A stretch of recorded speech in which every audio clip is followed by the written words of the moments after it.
Lalaking sumundo sa kanyang kasintahan, patay matapos maaksidente sa Rosales, Pangasinan. Tutukan sa report.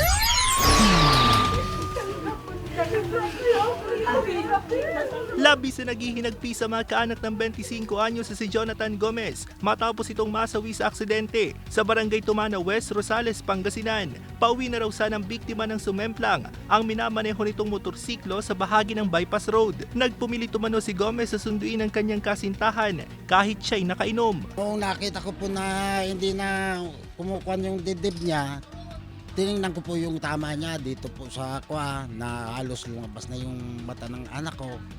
Yun nakita ko talaga na sa aking isip na ganun na tama, yung anak ko wala na.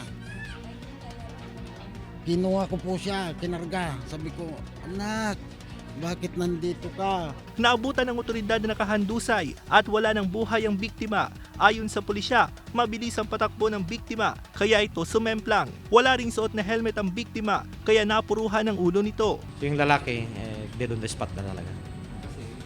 Kasi may tama sa ulo eh. Nabiyak yung ulo niya. Ligtas naman ang kasintahan ni Gomez na nagtamo rin ng mga sugat sa katawan. Ugaliing mag-wear ng helmet. Huwag uminom. Pag mag-drive, huwag mainom. Kasama si Wilson C. Ako si Russell Simorio, naghahatid ng Balitang Amyanan.